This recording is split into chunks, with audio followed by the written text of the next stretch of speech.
Nintendo, Sega Genesis. When I was dead broke, man, I couldn't picture this. 50-inch screen, money green leather sofa. Got two rides, a limousine with a chauffeur. Phone bill about 2 G's flat. No need to worry, my accountant handles that. Classic, notorious B.I.G. Biggie Smalls. Hello, America. Hello, world. Hello, you. It is your new best friend, Cashmere, California. And this is the Pod is Good podcast, aka the notorious PIG, episode 48.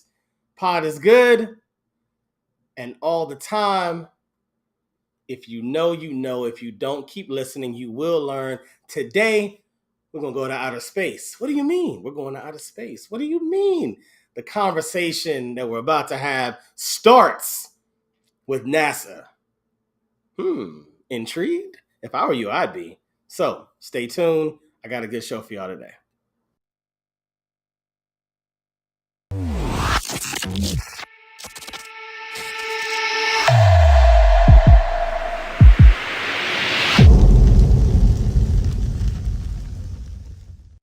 Ladies and gentlemen, welcome my guy Ira to the studio. What's going on, my man? Hey, I'm doing good, man. I'm feeling good. I'm still smiling about that intro. That was great. Going from Biggie like to space to it's good stuff, man. Come on, man. Come on, Biggie, man. I tell everybody, this is a hip hop inspired podcast. I was heavily inspired by the artists of our days, and so that's why our AKA is the notorious PIG. Just an ode to one of the greatest to ever do it. You know what I mean? Absolutely. Good stuff, James. Yes, sir. Yes, sir. How you been, my guy? I've been doing really well. Really well. I moved from Phoenix to Maryland about 2 months ago to settle down for real this time. For real? Oh, we're gonna get into that. We want to talk about you settling down. Settling down, being around family, and it's good. Getting out of the 110-degree heat, and feels good. It's brutal down there. So let's first go to exactly where our intro, because everyone's attention span is like this small. So now they want to know about NASA. They want to understand why I said we're going to outer space. So can you let them know why our first destination is beyond the stars? Yeah. So I was teaching chemistry and physics in Inglewood, and I had a mentor, fellow teacher who was teaching math, and he was like, "Man, you want to go to space?" And I said, "Man, what are you smoking?" Right? And he said, "No, I'm serious. I'm serious. Hey, young blood. You want to go to space?" Yeah. And he always has a hustle. He's from New York. Yeah, man, I'm serious. You want to go to space. So he was like, all we got to do is apply to this program from NASA. And I'm telling you, we're going to win. We are going to win. We're going to get it. And so we wrote a proposal. And the idea was, hey, if you take us to space, we're going to bring what we know back to the city of Inglewood and excite the kids about learning more about science. And we wrote the proposal, got some good recommendations, and lo and behold, we were the only urban community to do that. Teachers from the only urban community to do that. And what was it, like 400 applications, 400 teachers? Wow. We were one of the top 10, so one of the top 5 groups. Nice. Got a chance of doing it in groups, and then so they sent 2 groups up for the first mission, and it was a combination. It was us, some teachers from Milwaukee, and a set of German engineers in America. You gotta have German engineers, no matter what you do. If you want it to be successful, you need a set of German engineers. Yeah. So that was smart. Yeah. That was smart. And we boarded the Stratospheric Observatory for Infrared Research, as you've seen. We just found that out. Yes. You flew S.O.F.I.A. S.O.F.I.A. That's right. Flew on S.O.F.I.A. Spent 24 hours on her. And it was cool because the Oh, right, and it's an modified aircraft with a 100 centimeter telescope on it, and you can look out light years. Right, you can look out light years into space, and you can see a lot of different activity going on out there. You can see the curvature of Woo. the Earth. So for all those flat world people, I Oh, here you mean, go. Here you go. I Somebody trying mean, to tell us that the world is round when again. you actually, Here you go. so I actually received a phone call from one of my cousins maybe Mm. a year or two ago, and he said, I know you've been to space, right? I say, yeah, and I'm always saying, yeah, I went to the lower part, but well, is the Earth round? I say, yeah. I know you've seen it. Hold on. This is everybody's real question. Because Yeah, everybody always has the same thing. yeah. When they say the earth is flat, they say, how come all of the images from space are always from basically the professionals?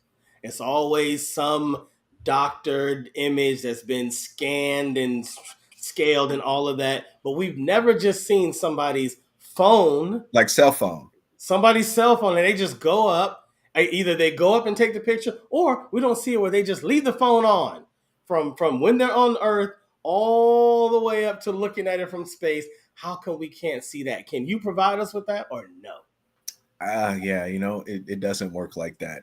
There's a lot of reasons it just doesn't work like that. I've never heard that one, but yeah, I'm telling you, I heard him. I done heard him. yeah. So the question is, how can you prove it, sir? You know what I used to say to my students like that? I used to say, how is the world flat? So let me tell you. Okay, I'll play the position. Yeah, So I believe the Earth is flat because when you think about the gravitational pull and how they speak about the Earth and its curvature, we would somehow be kind of sliding down this. How are we able to walk completely erect and standing up on a round Earth, and somehow when you're on the bottom, you're still standing straight up. When you're on the side, you're still. That doesn't make any it physical sense. doesn't make any sense, and that's why you're here to solve that because I don't understand it either. I mean, Ah, I see what you did there. I see what you did there. I, Hmm. I, we live in this gravitational plane, and we just hang in the middle of space, and it really doesn't make any sense, right? Like Hmm. to me, and to me, there were so many. So before we went to space, we actually had to take 3 months of classes Oh wow. of astronomy, and there we learned. There were just so many times where I was like, "Gosh, like how does that happen?" Right. Like if the temperature of the Earth, if the average temperature of the Earth changes by a certain amount of degrees, then we lose all of our atmosphere and our ability to breathe, Yeah, yeah. right? And that can happen if there's a split in the ozone layer that's if it loses certain thickness. Mm. And it's scary. It's like, wow, like all this stuff just stays together and we just hang in the middle of this space, and we're connected to this. We believe there's some huge black hole. We've seen evidence of it. We don't know exactly how it works and Yeah. how it hangs there and how everything just kind of it's Yeah, it it doesn't make gets really heavy and really yeah. deep. And to me, Yeah. I'm like, well, like there's certain things we're just not going to know the answer to ever until we see our creator. And it's cool, it's fun, but it's like even when we get answers to certain things, it opens up a whole new Always. gamut of questions. Always. And to me, it's Yeah. like, how many kids do you have now? 3. 3, right? So it's when Yeah. you get to that age where it's just endless questions. And you're like, you know what? Because you can why yourself, and there's a point where it's just like, what? You're like, I'm gonna I give just you a don't question, you know. know. No, Why it's he true. asking It's so true many because questions? it's true because even if you think about this idea of like, let's say, um, let's say the Big Bang, right? If you believe Sure. in the Big Bang evolution theory, okay, Okay. cool. If you imagine, let's just say you take in I'm a that, believer of the Big Bang too, to a certain degree, but I hear you. okay, cool. So let's say you take the idea of this perfect or non-perfect blend of molecules and energies and whatnot, whatever happened to create that initial explosion that Yeah. sends all of these bodies in orbit, right? Yeah.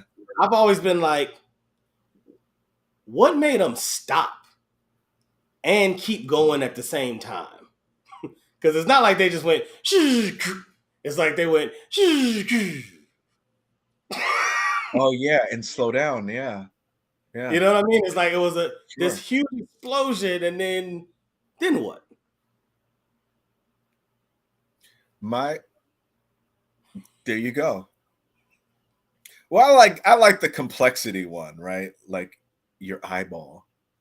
Right. We're not talking about anything, just your eyeball. Just your eyeball. And I thought about your eyeball, like how complex is your eyeball? So if I told you that, hey, there's an eyeball sitting out there, somebody's eyeball, that it just appeared in my bathroom, Mhm. right?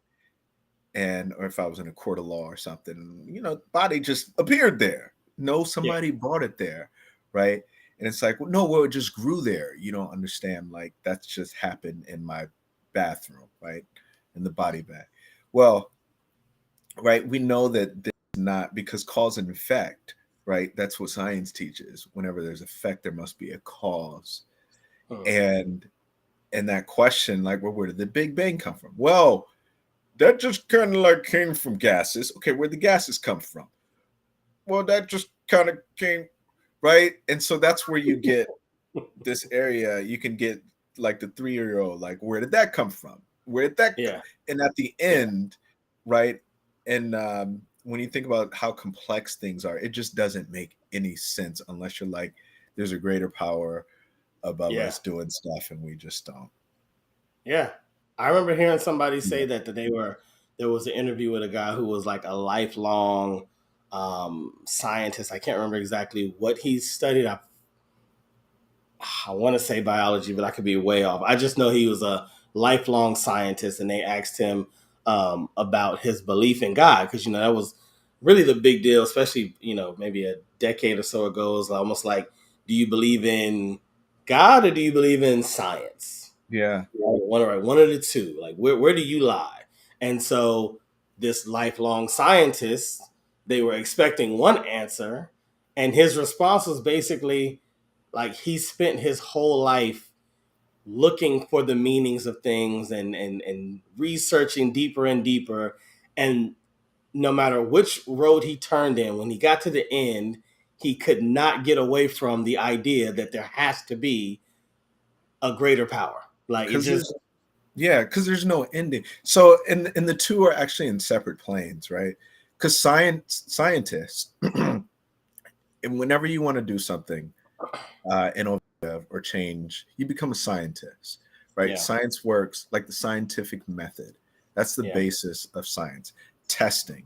And in order to test, you have to have things that currently exist, yeah. right?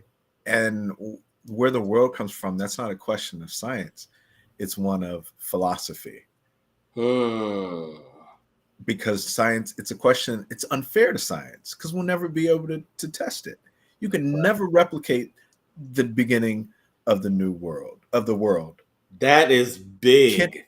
It is unfair to science. You're 100% right, because that's what science is. Science takes and does experiments over and over and controlled over experiments, yeah, to, over and to, over. to see the results. And then once the results are the same, then it can lock in. And we develop new theories. Exactly. That's a good And point. those theories change over time. So was Yeah. the world once flat? Yes, as we knew it, according to some people. Now, when I went to Egypt, these were pyramids built 3,000, actually 5,000, 6,000 years ago, Yeah. and they had drawings of boats. Now, where exactly they took those boats, we don't We don't know, but we do know that there were plants and different artifacts found in the Americas that occurred way before Hmm. there was European ships coming here. So how do Hmm. you get that, right? But Yeah. I forgot I was going on a little tangent there. But science teaches us a lot, and there's some type of intersection. There's definitely an intersection between the two. But that question of science or creation is unfair, and science definitely shapes it shapes everything about me because man, there's this great book. It's called um, it's called Think Again by an Adam Grant, who's a professor. He's actually a business professor. Yeah, I have that book. Yeah, at Yeah. point, but he talks about like identity. The part where he talks about identity, Yeah. and that blew my mind because at Yeah. one point he was like, "You aren't your beliefs," and I was like, "Wait, hold on, like no." Right? And you start talking about identity and the core of your beliefs. Like, what is it that really forms your identity? And it's deeper than your beliefs, but it's your actual, like, you got to go get the book. But I believe Yeah. it talks about like the will, and you already got it, so that's great. But Yeah. Yeah. No, mm, it's a really, really good book. It's and that very might introspective. yes, and I think and so at my core is Right. truth, Right. right? And that's so hard for people, right? How do you act when you get new information that comes into conflict with your current beliefs? And Especially if those beliefs define you. It's one thing if they're like outside beliefs of what you think exist in the world. It's another thing when they're beliefs that allow you to understand you. yeah, Yeah. it make me me. Like Yeah. this is what my family believed in. This is what my church believed in. This is what my community, my people. Yeah. I can't let this go. And we Yeah. all have them, right? Like, and the Yeah. challenge to grow into being a more truthful person, if that's one of your things, right, is you gotta lay down your pride in order to grow Yeah. into Yeah. that next level. Yeah. It's funny you bring that up. I felt that way when Scientology was being exposed. I felt I felt for the people that followed Scientology for all these years and maybe didn't know some of the darkness that existed in that quote unquote religion, and they're now seeing it, and some of them are wrestling with this idea of, do I stay in it or do I leave? And the only thing that made me think about that was because I heard the questioning of like, well, who would still be in that? Hmm. Who would still stay there if they knew this was going on? And I was thinking, that's easy to say when you're on the outside, but take your deepest belief, whether that belief is that's your dad, or whether the belief is this is my God, or whether the belief is I'm a man, whatever your thing is, and imagine someone on the outside of you, not your own decision, the outside of you tries to change it. That's a difficult thing to just accept, no matter what information you put, no matter what truth, no matter what evidence. It's still going to be hard for you to let go of that thing. You're going to fight for that thing. You're going to scratch and bleed as much as you can to prove that thing to be right, because that thing is you. Sure. And so I felt that a lot watching Scientology be exposed, and I kept thinking, there aren't many of us in any particular religion that would be able to respond the way that we're saying they should respond. Yeah. It's not going to happen. Yeah, I see what you did. You did that. You did something very brilliant too. You merged kind of religion with space. I see what you did. That's kind of cool. Uh, You caught that. You caught that. that was nice. You so Scientology, or I just lost my thought. It's gonna come back up. It'll come back. It'll come back. It'll come back up. I was gonna, yeah. But yeah, it's an interesting place to deal with. Like, I mean, kind of getting back to the idea. Oh, you know what I was gonna say? Sorry, I remembered it. Oh, okay. So in the thing about, like, one thing I love about the Bible is that people are screwed up from the beginning story until the end. And in the end, God says, you know what? Here's the book. Here, you are my people. You're gonna be screwed up, but I'm gonna love you anyway. And Jesus is the antidote for it. Trevor Noah says he was on the movie. He's like, "You're a Muslim? Why? It's so hard to be a Muslim. You got to follow all these rules with Christianity. It's just all about faith, right? And as you live, your faith convicts you to go to higher levels in Yeah. Christ. But that level, right? There's no perfect church, and when people go to church, like, one of the hardest thing for people to do is to leave a church that they love, just as you mentioned. But Yeah. on the same time, that same type of hurt is when you do get so hurt by the church, is to come back to another church again. And it's the same type of, like, comfort that we have to say, hey, I'm good right here. This is part of my identity. I'm good. I don't believe in religion. Some, the new movement now, right? I don't believe in people coming together. I got my own thing going, right? Like, that is an effect of fear and hurt. And one of the and any married person knows this. In order to stay in a relationship, you're gonna have to get cut sometimes and keep on going. You want to see my scars? Right. Can I show them to you? You're gonna have, and the challenge is, if you want to repair or reconcile that relationship, is you gotta stop cut. You don't cut back. You gotta choose love at some point. You got to. You got to, or else you keep, I mean, what's going on right now with Israel and Oh yeah. and Gaza out there, that's not going away anytime soon. Yeah. And it's scary. Yeah. You know, I did my graduate school we're at Vanderbilt, and our school used to take a trip to Israel for business purposes, because Israel has the most startups per capita out of any country in the world. Wow.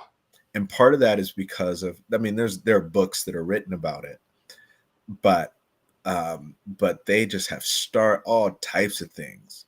They have sonography machines that heal any type of cancer, except for it's sonar healing, right? And they put these waves in your body. They can heal any type of cancer except for, like, if it's hidden behind your lungs. And they had this 10 years ago.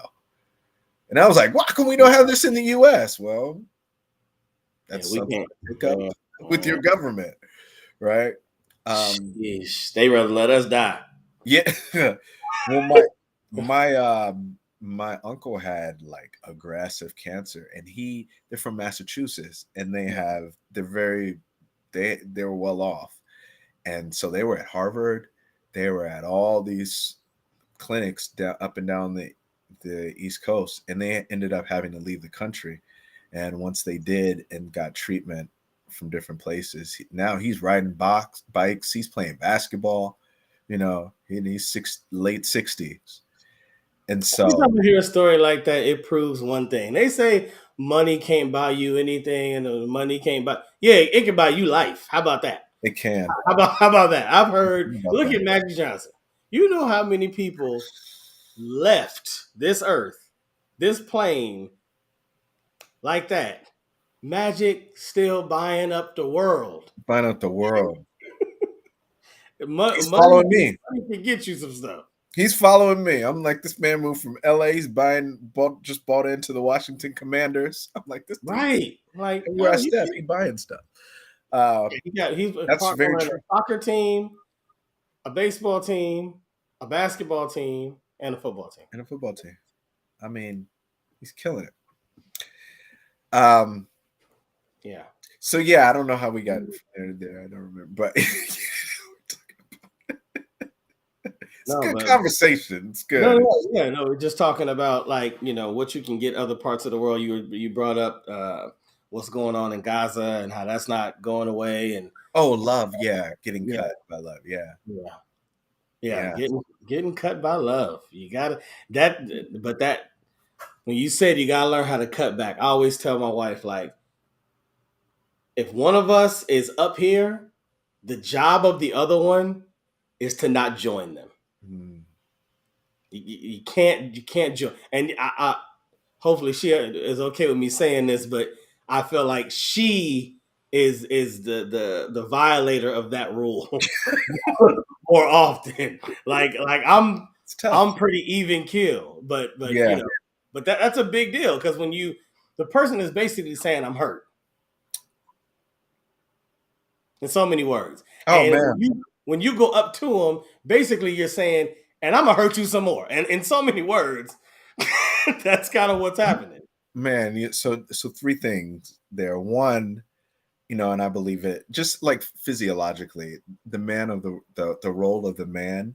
Mhm. That's the Bible calls us what calls a female the weaker vessel, and Mm, someone's got to be right. Like, yeah, we know we're stronger generally speaking, right? yeah, But when we have that sense of consciousness that hey, she's up there, I'm a joiner. No, you gotta. yeah. That's where your strength is, That's your strength. Yeah, in standing level headed, and it's tough. it's Man, tough. I was actually in Inglewood once, and I just remembered this was after I'd gone to got my degree at USC. I was feeling all good, There you and go. this Shout guy out uh, to you. See? this guy pulled up, or he came out this restaurant with this woman, and and he had like tats all over his face, teardrops. And she was like, "Man, go back in there and get him," like da da da da da. She was trying to get him to act on her behalf, Mm, what seemed in a violent way. And he said, yeah, "Listen, no, we don't need any of that." He didn't, and he was what's the word? He was he was diffusing the yeah, situation, yeah, you know? He was yeah. like, "Just come on." And he opened the door for her, you know? And then he got up in there and I said, "Man, wow, That's it. I just learned something from here. Like That's this, it. you know what I'm saying? This dude who came Yeah, out, he got evidence of killing people, and he was able to hold, he was able to really like be the man that she needed him to be in that yeah, situation. And I was convicted because I was like, here I go, going with my church going self and my degrees, and you know, a lot of times I'm guilty of going right in there or escalating the situation when mm, that's not the best answer, yeah, yeah. the best It's tough. response. So Yeah, it's tough it's because tough. your machismo kicks in, and Oh yeah, you don't be you don't want to be violated. You don't want to walk away no, feeling no, and I've had times and I've spoke about this recently where walking away both felt good and bad at the same time. mm, I, dude, I was just this was not that long ago. It's maybe let's just say within the past 2 months. I mm, was in Oakland, California with my wife and my children and my mom. My yeah, mom is returning a rent a car. So we're following behind her so she can go to the rent a car place. She stops at a gas station. When she gets out she gets out the car, some guys or a guy, we never saw him, open the passenger door, steal her purse, and drive away. Right? I don't even see it. Like they're right there, but I didn't see him because it was like another, she's at the island, parked to get gas. We're like parked on the side waiting for her. So there was cars between us, so I didn't see it. The guys come back around. They drive past again. Dude, it took everything in my strength to think the fact that there's multiple guys in this car. I have my wife, my children, and my mom here. It's not like I have any help. If even if I'm tussling with two of them, that still leaves two others to they could be. beating up my mom. They could be throwing my wife around. I could put everybody in a worse situation all because of a purse. And so it felt like the smart thing to do. But dude, for at least a good 3 to 4 days, I felt like a chump. Just being honest, I felt like less of a man. Like, yeah, just let somebody just steal something from my mom and didn't do nothing about it. I let them come back and look at me like, "What you gonna do?" Like, I felt terrible. Yeah, That's a tough thing to negotiate as a man within yourself to be like, yeah, but that was the smart thing. You know what I mean? And sure. somebody told it to me the best, and they said, you know, that the devil was just trying to pull you down with him. Those guys already exist in that space. They Yeah, comfortable there. They right. comfortable living that life. You was up here having a great day, driving your family around, taking your mom, blah blah blah. You went out there to go support your mom and something she was doing at church. You living up here. Y'all just Yeah, left church a couple hours ago. yeah, And the devil in that one moment was like, "Come down here, yeah. please. Let me get You you know, down." this you remind me of something. Something. My father had something stolen from him Hmm. once. I think it was somebody broke into our house. You know, when someone breaks into your house, that's It felt you feel different. violated. Yeah. But I remember afterwards, there was some point afterwards. He said, "How come they just couldn't ask me for it?" And I was like, "Dad, I know I'm only a teenager, but I don't think that's the way it works." You know I was gonna rob you, but first let me just ask you. But I'm gonna just ask you before. You think I can have your only car? You think you'd be okay? Can I get your only car for good? Like, can I have it?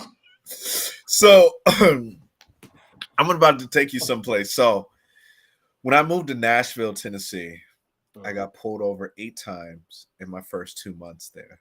Sheesh. And I was driving a Lexus, slightly tinted windows. Mm.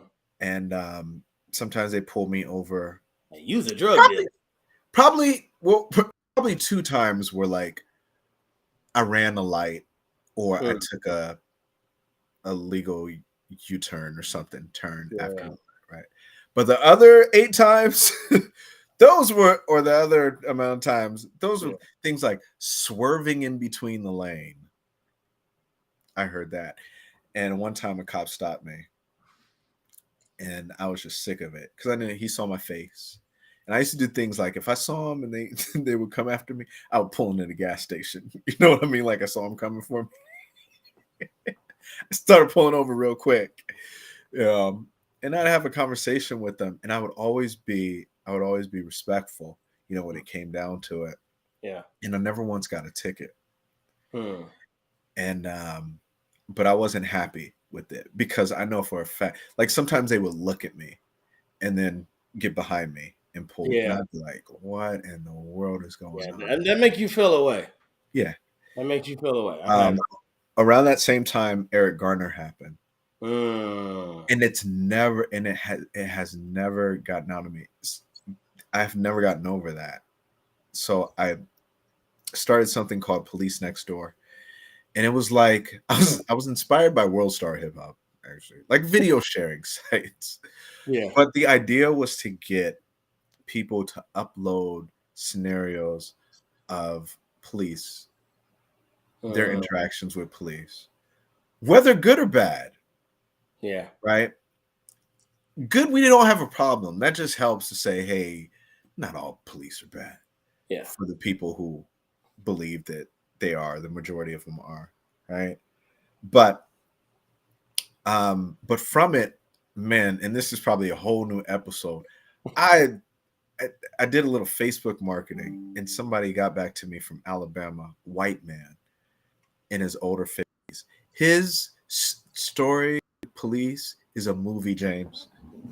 I'm telling you, Kashmir, it's a good movie. If you know any filmmakers, this one, This is it. it's unbelievable.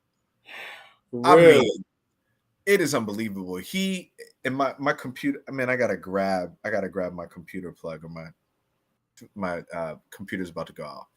Is there a way you can pause it or? Yeah, no, you good. You good. Okay. I And will talk about while you do that, I'll talk about the other time that maybe I didn't make the best choice in how I dealt with someone breaking into the house, to kind of go back to that, or stealing something. So it was different with my mom because I had, my children around, my wife, my mom, that's one scenario. In this particular scenario, they actually came to my house, like you said with your dad. They came to my house.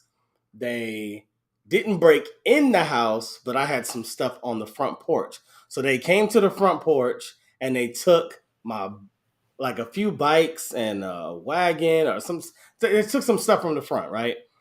So I'm hot because, like you said, when someone comes to your house, it feels different.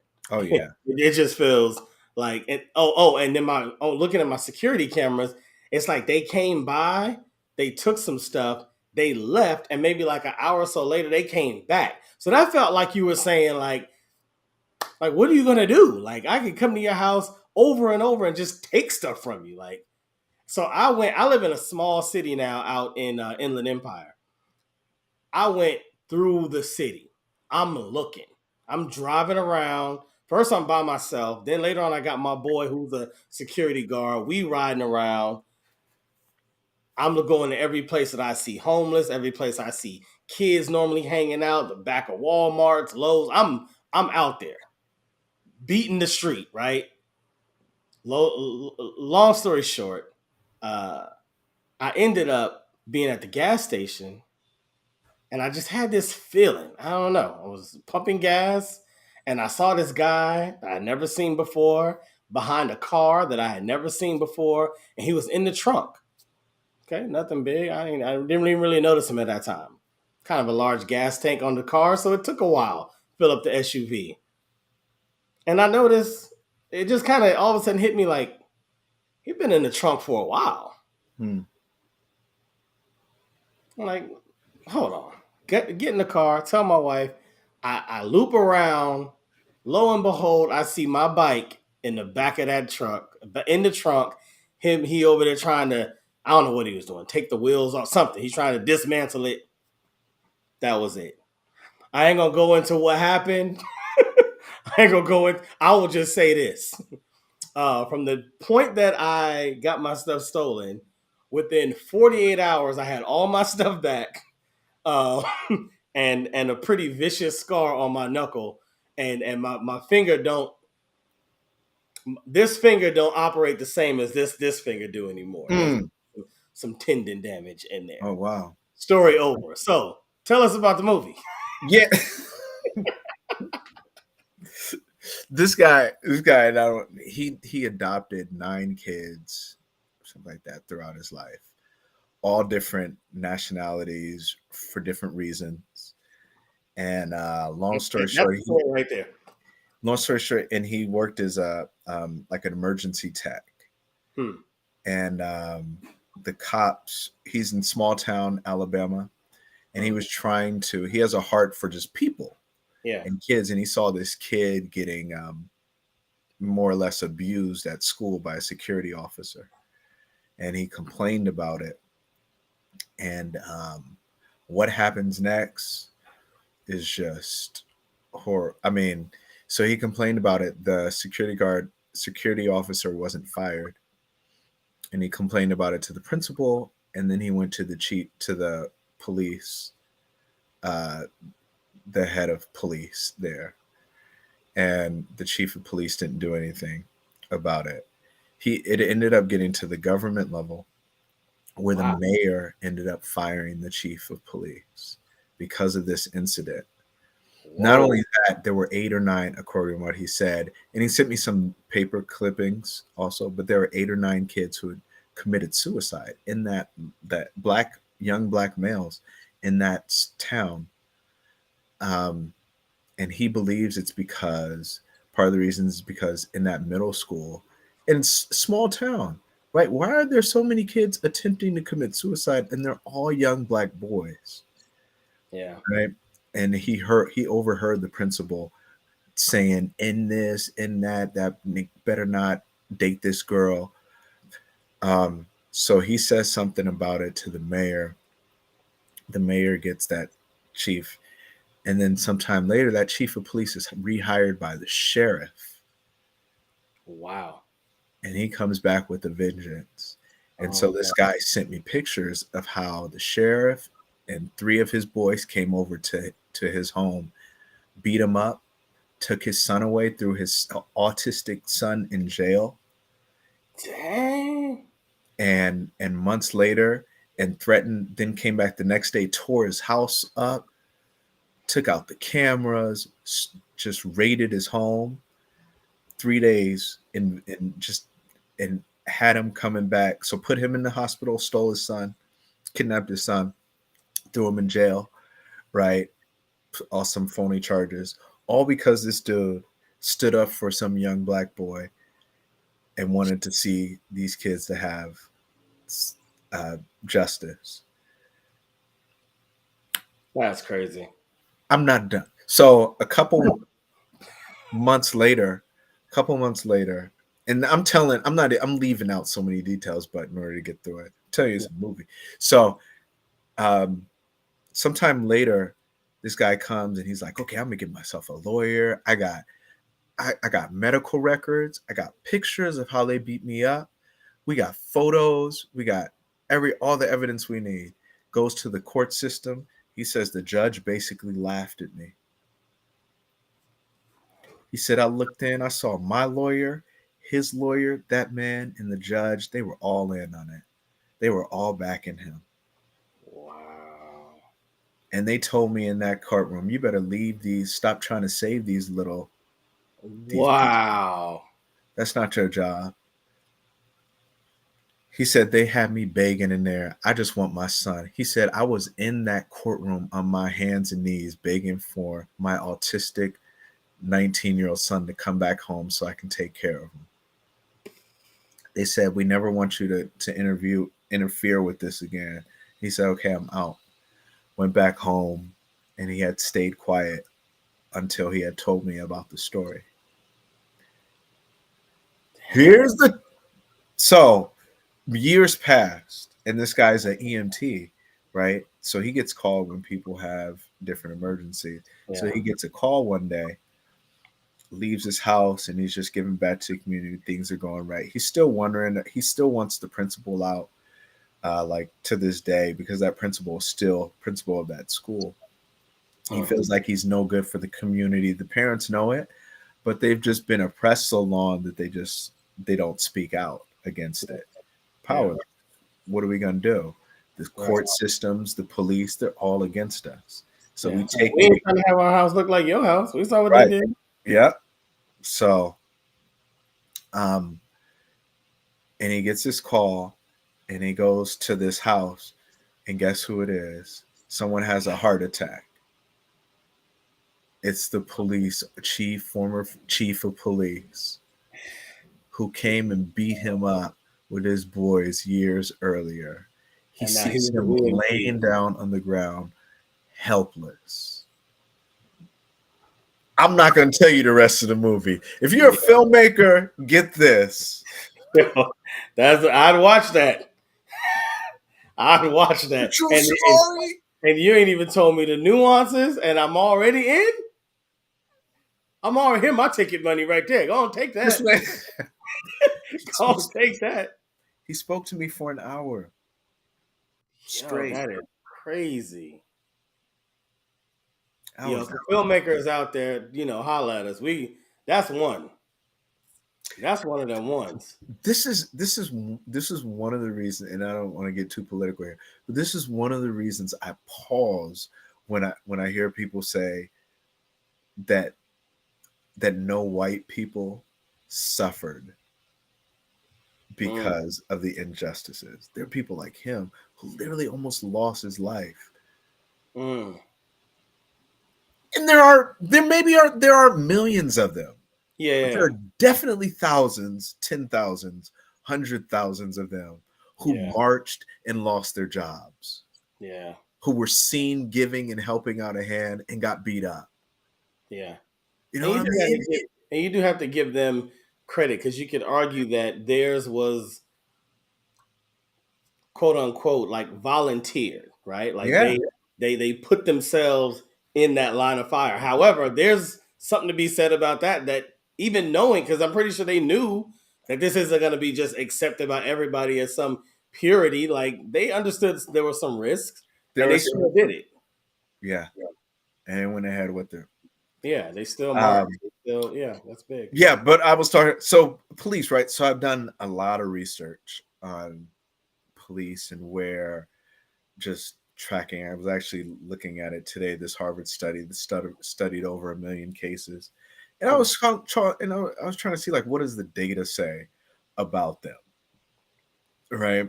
Because my experiences, especially in my experiences, like, is this happening to everyone? Right? Like, what's going on here? And if so, Right. we need to do something about this, Yeah. Yeah. you know? And but one of the things that I found was that when police in high crime areas, when police are taken away, it gets a whole lot worse than when they were there, right? Yeah. And this goes back to exactly what I was saying. Like sometimes you got to get cut to make a relationship work in the middle. Hmm. Hmm. Hmm. Yeah. No, that's a good point. That's a good point because you do think about the idea, like, you compare, sometimes it feels like America's just so far gone that a lot of policies that get implemented in other countries that help benefit the overall, violence and murder rates and all those things, it's like, yeah, that ain't gonna work here. This country was built on violence. So Sure. unfortunately, it's just kind of a common thread. Yeah, it's one of those threads in the flag. We just can't take it out.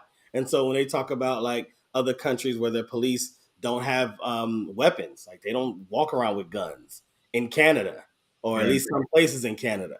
Yeah. Like, well, yeah, they can't do that here because then they'll get shot. Right. It's like And they do anyway. Yeah. we can't just implement that. It's like some It's places where true. there's less police officers, like you said, there might be less crime in those areas. And then you have us, we have the most crime, and we also have the most police officers. So you would think there's a correlation, but yeah, it's gonna have to stay like that because if you take them away, unless you're creating bubbles and walls around each little community and they can all just know each other and not hurt each other Yeah. outside of that, somebody coming. It's gonna get worse, sir. Yeah. Somebody coming for what you got. For what you got. Yeah. Like Yeah. that's just Have that's you been in South Africa before? I'm not.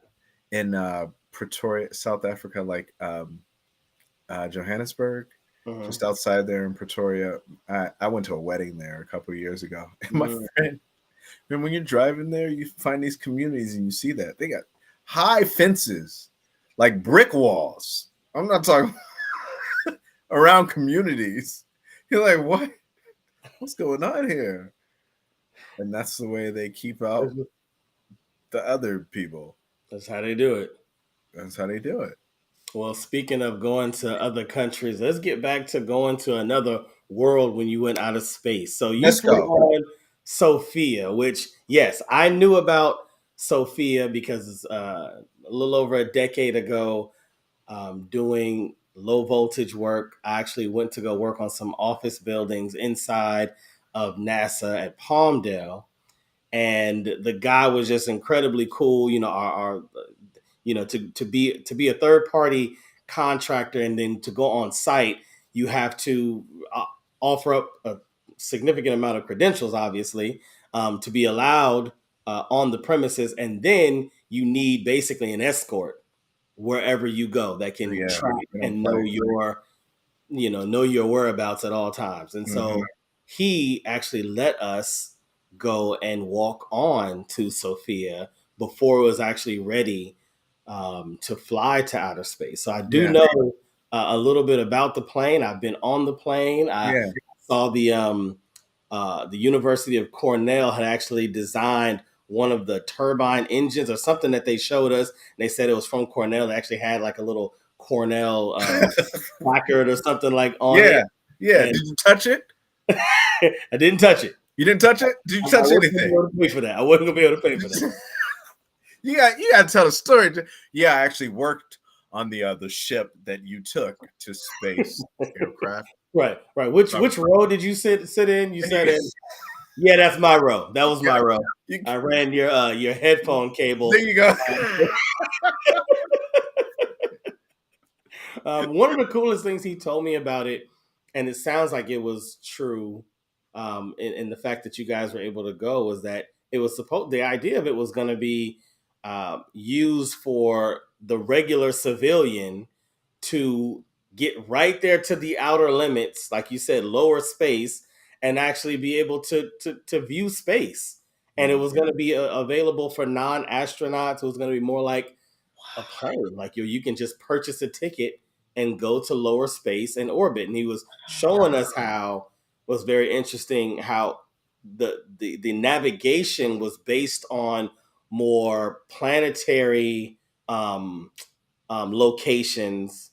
And so when you viewed the orbiting cycle of Sophia on the Earth, it looked crazy. It looked all unorganized and jagged, but it's because it's not using Earth coordinates like an airplane to go from this spot to this spot. It's actually using more celestial orbit, or points to create its directions that it goes. And since Right. obviously things are moving around, that's why it kind of has this weird crossover zigzag 2-year-old druid uh, type of pattern.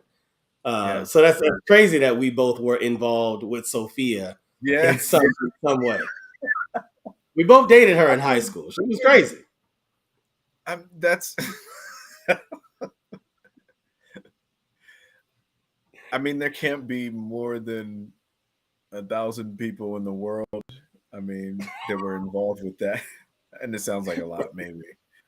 But when you think about people coming from different countries, that is, and when you said her name, I was like, "What you know about?" Right, you guys missed it. That Yeah, was a moment we had. He said, yeah, well, I went to NASA, around 2012, and I said, did you fly Sophia? yeah. I was like, "What? What about her?" Yeah, Shh, who told you? Who told you her and they name?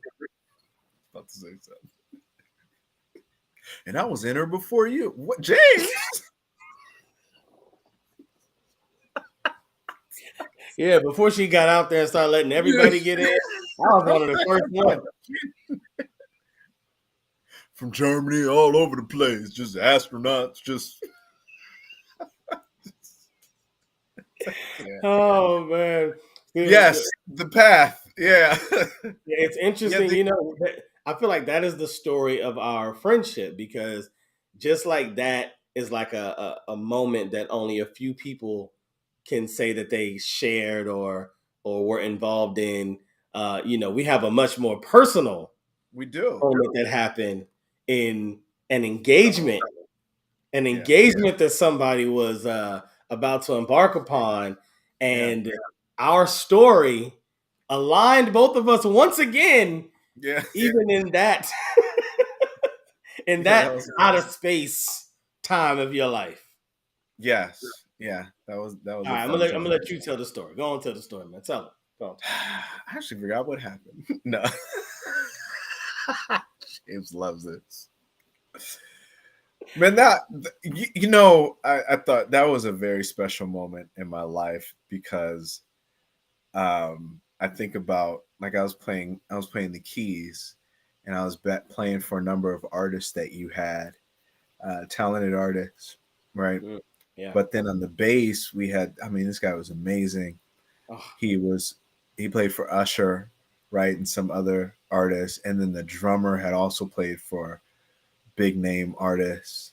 And then there was me. I played at the local church. I played my.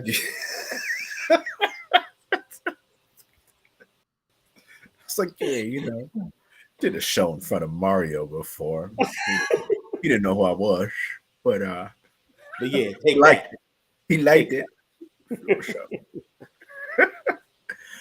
Um, but we had a good time there, and And I remember you did this thing. You had the DJ playing the song, and you were like, "We're gonna play the song. DJ can play whatever he wants. You're gonna play it for 5 seconds, and then the band gonna come on, and he gonna play the same thing." And I was like, "What, James? You didn't tell me this was going." Oh, I forgot the name of that know, game. there, People used you to love know, that. there are different levels of Yeah. this. Like there are some people who need to practice before Yes. the Yeah. show, and there's some folks who can just grab onto it and Just, start, yeah. catching on right there. Yeah. And so he was playing, and I was catching on, and fortunately, through the grace of God, I just kept caught on to everything that night. But every time he's like, "We're gonna do one more," I was like, "God, I forgot And the and last two." and what I tried to do that the band didn't know is I always tried to tell the DJ play popular songs that at least there's a likelihood that they've either played it before, they've definitely heard it before, and at very least for their instrument, they can give you a rendition of it. Because that's Yeah, the beauty about the band is that's why the audience really loved it. The band didn't have to stick to the confines of the original song. yeah, Matter of fact, that's what people wanted them to not do. They wanted them yeah, to outshine the song. So as long as you knew like the key and the feel, as long as the drummer was able to give you the tempo, like you could get there. yeah. And y'all You can get get there. there. Yeah. It worked out, man. It was so fun afterwards. Yeah, man. Y'all did And it. you're right. And pop songs usually there aren't a lot of changes in there as long as you don't Right. um, let them go too long. There's some stuff now where you're like, whoa, what they do? Okay, True. but True. when you stick to hip hop, usually and it's fun. And so towards the end of the night, yeah, I gave you a ring and I said I'm gonna propose, and you had fun. You were passing the ring on to different people, and you said, "Don't open this box. Whatever Yeah. you do, don't open this box." I think it was Don't open the box. It wasn't a ring box to the it ladies wasn't out a there. ring box. It wasn't like Yeah, an it wasn't obvious thing. obvious. Yeah, Yeah, it it was just wasn't a obvious. little box. And first, I kind of held it for a while. I was like talking. I'm like, oh, that's right. I can't forget about this. And I'm like, let me just put this down real quick. And I was like, let me just sit it on your table. Excuse me. And that's Yeah, where it started. And then it yeah. was like you said, just kind of kept. Then he started passing it to people. Don't open this here. I said, "What is this fool doing with this ring?" I think I even passed it. Yeah, I did. I put it on the soon to be fiance's table. That I even gave it to them. Like, yeah, don't move that. Just leave it right there. was funny. That was Yeah. fun. And then towards the end of the night, um, you're like, "Well, while we got a break or something, Ira's got a song." I said, "Oh yeah, let me sing. Let me sing." Okay, Yeah. something I wrote. Started singing, and it was just kind of like an ambiguous song. It kind of flew into it, Yeah. Yeah. flowed into it, and then I got off my keyboard. I kept singing. I got to this hook, and that's when people knew because the They girls knew. started. The crowd was like, "Oh my god, that ring!" And so yeah, I proposed there, and then Yeah. and there, and she said yeah, and that was the end of the show. I think someone else was supposed to come on, but And we had to wrap this, it up. That was it. this That's the crescendo. that was it. There was so much excitement Oh, in the the girls air. were screaming and yelling. We were in LA, so I have a feeling that the screams were a little bit of excitement for her and a little bit of jealousy that But they didn't, jealousy. and also maybe a little frustration. Like I had a ring right here, and I Ele- didn't take it. The ring, he took the ring right. There was an engagement ring right. right in front of him. I could have had it. I could have Yeah. had it.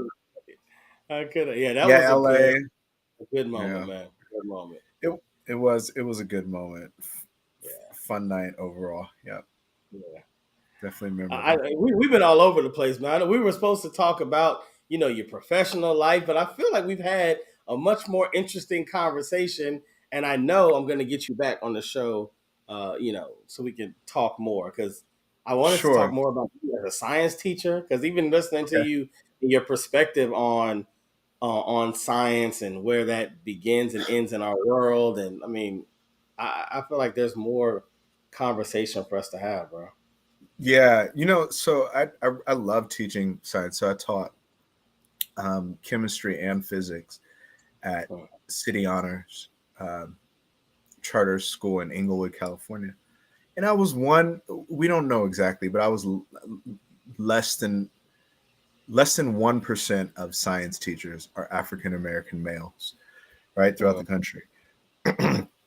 So I was unique, came from a unique platform. And Yeah, absolutely. once I had earned my certificate, I did this great. I earned a master's in teaching from USC, and they really changed my outlook Nice. on teaching. And instead of like trying to force these concepts down the throats or the minds of students, you teach it to them in a way that they can understand, but it has to come out of their understanding. So I had to find Mm. ways of bridging it and saying, hey, here's what we're going to talk about. And fortunately, I was I had cultivated an environment where I could say, and you figure it out how it goes, how it works, what the change reaction, like make it make sense for you. And there were times where I would say, listen, this, when you add this and this, it becomes this compound, right? And I could say that 5 times and they'd be like, what? And then their neighbors say, hey, he's saying when you add this and this, it becomes this compound. And they'd be like, oh, I get it now. And I'm like, what? Hey, and there was so much that I learned being around them. And I still talk to a number of my students to this day. And some of Yeah. them are like family today. And it was such a special time in my life. And seeing them learn and have these epiphanies about Yeah. science and learning that, hey, I didn't really understand this. I didn't think I was good at math. I didn't, but now I get it. Now I Mm. get this. And I had almost over half of my students afterwards, felt confident. The numbers that I had when I got there were less than like 5% of students testing proficient in advance on the state exams. Wow. But when I left, it was over 80%. In some classes, Whoa. they were 90%. They were Whoa. over 90%. And Yeah. I told them, hey, you can do at your level, you can understand this stuff. You can take tests, Yeah. right? And I had them just really prepared, and many of them left and became engineers and went on into the science. Some of them were teachers now. They went on to get Wow. health degrees because they had this. Oh, I can understand it. I just gotta. Yeah. I have to start where I am and ask questions and not be ashamed to learn and say, I don't get it. I don't get Yeah. this. I'm really trying to, but I don't understand it. Is there another way that I can understand it? Right. That's There's powerful. this there's this new concept right now, and it's actually being taught to C-level employees of very powerful companies. Hmm. And one aspect of it is leveraging the genius that's inside of you. Right. And today we have a lot of leaders who are in their 50s and 60s, and they grew up with the old ways of learning, right? Learn this, and they have great memories, and they've done well in class, and they've Yeah. learned. But there comes a point where, in getting back to rethinking, you run into a situation that you've never encountered before. And so what do? You have to think differently than you've ever thought before, Yeah. Yeah. right? And there's a humility aspect of saying, well, I just don't get this. What can we do? I need help. True. Right.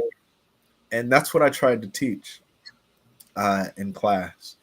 And it was very effective. And I miss those days. It was a lot of work because some of the kids came in below grade level. Mm. Uh, and, but a lot of it was confidence and culture building.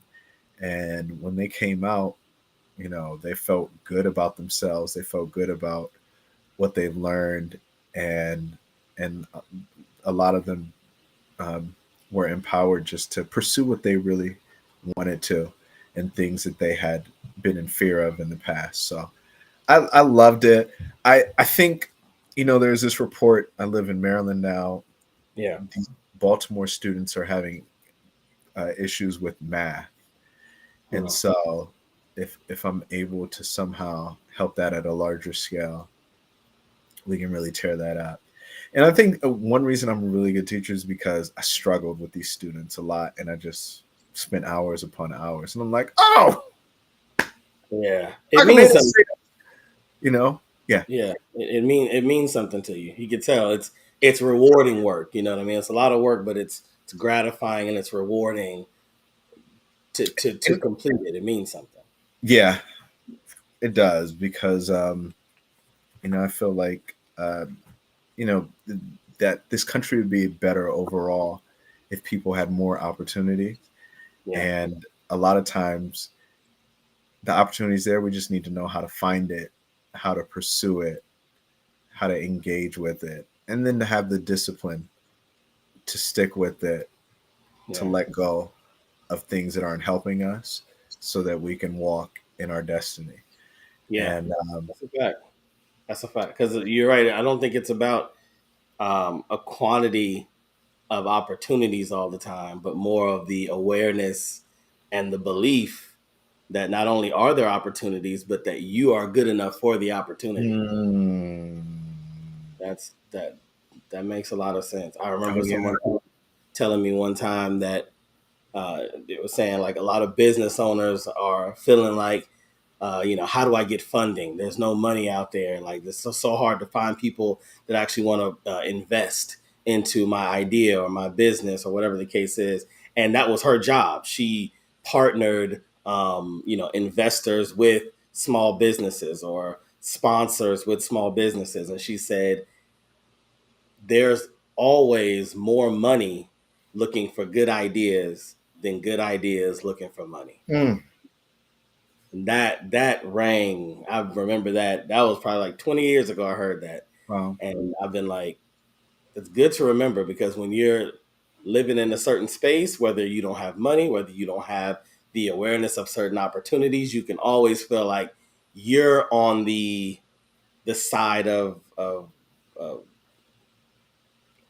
have not. You know what I mean? yeah, You're on the loss. yeah, Everybody else has their winning, they're gaining. It's you're on the out. And in yeah, reality, it's it's just a switch of a mindset. It takes an incredible teacher like you just being there to either position the information a certain way to yeah, allow the person to arrive at that their own understanding or pouring into that kid in whatever way that you do that makes them walk out of that classroom and look at the world a whole different way. yeah, Yeah. yeah. So And thank you for your service, Teach. you're welcome. You're welcome. Thank you. You're welcome. I enjoyed it. It definitely, you know, lifted me up. And I mean, a big part of that is of having that awareness. And now, with YouTube and Eventbrite, right, there's opportunities to find those communities. Yeah. And I Yeah. think that, one of the greatest things I've ever heard was everything that you want in life, everything that you want is going to come from someone else. Mm, that's It interesting. changes the what everything that you want or need in life is going to come from someone else. Gonna come from someone else. Wow. I was like, what Wow. about my socks? I that's the way. So you tell me something, I'm gonna think of exceptions. That's where my mind works. Is Right. something. Of course, you're like, let's see, what can I provide Okay, what myself? about my food? My food does technically come from some. I didn't make it myself, Yeah. and even if I grew it, I got the seeds from someone else. Like Right. I got the tools. I got I the got the fertilizer. tools. I Comes bought the from land from someone. I from somebody. somewhere. It comes from other people somewhere along the way. And we have to learn how to develop the language and have the ears to hear people and the language to speak to them in order to get those things. When people say, "Man, your first $1 million is gonna be your hardest," right? Or your Yeah. first 100,000, that's gonna be your hardest, Yeah. right? It's because you grow those networks and pushing through, getting that breakthrough is the hardest part The because you have hardest to part. leave some things behind. You got to Yeah. leave some people behind. You got to leave some mindsets behind. You got to leave Mm, some practices and ways and habits behind. And you got to form absolutely. new ones. And then once you get to those new ones, and you create a foundation of success, and that's when you start drawing people to you, right? There's a Yeah. point where pod is good. People gonna you're gonna be like, well, we're booked for the next 2 years. Like, I'm sorry, Oprah, I want to get you on. And I really love what you're doing. I love what you're doing, bro. Don't be mad at me, but I can't. Listen, Yeah. Beyonce, like, Tell the Beehive to stop texting me all the time. oh, you gonna have Jay call me again? Okay, all right. Oh man. You know, On that note, my guy. but when Oh you no, go ahead. get to, but when you get to that, you've paid your dues. And a lot of times when people see you, they'll be Yeah. like, "Man, it only took him a couple years. Oh man, he just started. Oh, I knew him back. Oh man, it all happened." And they don't see all those hours, those sleepless nights, that planning, I the don't know. failures, the time you've missed, the times you've wanted to give up, the time. Yeah. You know what I mean? And Yeah. we Yeah. only got one life to live, and we got to keep going really what we want. Some people are Yeah. happy with whatever they've got, but it's important that we live in truth. Yeah. Yeah. Yeah. Finding that finding that place where you as a being are um, happy, Yeah, where you feel fulfilled. fulfilled. Yeah, Yeah, because some people, so that's a better word than happy, because happy can be it for a is. moment, but being fulfilled is more of a joy. It's more of an embracing of what I have. This is it. I'm not you. Even if you feel like you're still trying to evolve, right? Yeah, You still feel like you want to achieve more. That's not a problem. There's a difference in that and not being fulfilled. Because yeah. someone that's fulfilled looks around at everything that they have in their life and they go, "No, this is beautiful. If I had nothing else, this is awesome. This is I'm, it. I'm, I'm going to try to get more because I believe I can get more." Go ahead. So in the think again, near the end of it, the author talks about his brother, who was like, he went to Johns Hopkins for neurosurgery. He's a doctor. Hmm. That they had told him that he could be a doctor earlier in life, right? Straight A student, and he became that. And but he still, the shit in him, he still feels unfulfilled. And he Hmm. said, money's not an issue, obviously, and he's accomplished in his field, right? Went to Yale University for med school. Wow. And he says, he still doesn't feel fulfilled. He said, people who studies show that people who chase happiness often don't find it because it's a Wow. place that evades them. And so once they get to that place, they find that this is not really what I thought it would Yeah. be. Yeah. But instead, people find happiness when they pursue something that's worth pursuing, and they feel like they're giving in some way. That's the cliff note, everyone. Pursue something that's worth pursuing, whether that is entering into a contest to try to be participants of a NASA flight, whether that is being on stage, hosting a show, helping someone engage, get engaged to a future fiance, whether that's becoming a teacher, whatever it is, That's good. find the things in life that you can pursue that are worth pursuing, because it's going to take your time. It's going to take some life out of you. It's going It's to going take to take life some out of time you. and some effort. So you might as well look at that time and be able to say it was worth it. You know what I'm saying? Even if you didn't accomplish it, at least it was worth it. It was worth it. Yeah. Yeah, Yeah. that's different. That's And different that's where you will find your happiness. Pod is good. all the time. All the time. And My all the God, time. Ira, I appreciate you, bro. Great conversation. Great time with you. Thank you for being here with us. Maybe next time we'll be able to get on S.O.F.I.A at the same time. There you go. Because she can take it. I've seen her. She can take two at the same time. I think there were 20 of us up in there. Oh, and that being said, my G, pod is good. All the time. Sorry. And all the time. We can try that again if my delay. Yeah, your delay was Okay. crazy. All right, we're gonna try it one more time because Okay. you got better timing than that. You were a I musician. do. You are a musician. So I know Yes. your timing is much better than that. Let's Mhm. go. Pod is good. All the time. And all the time. Pod is good. Thank you, my guy. I appreciate you. I will catch you next time. Peace out, brother. Peace. All right, y'all. That has been episode 48 of the Pod is Good podcast. Thank you.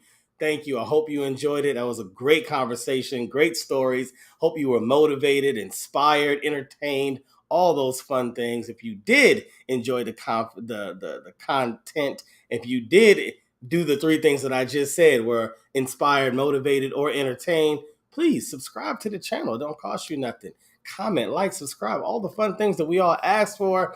It's just a moment of your time, but it means so much to us. But only do it if you enjoyed it. If you didn't, hey, write me a note and say, yo, you're trash. The show was trash. Everything you talked about was trash. Your outfit, your hat, just trash. Cool. I appreciate the energy. I appreciate your energy because you took time out to pursue something that was worth pursuing, telling me that I'm trash. And I dig that. Till the next time, everybody, I appreciate y'all in Cashmere, California. I'll catch y'all next time.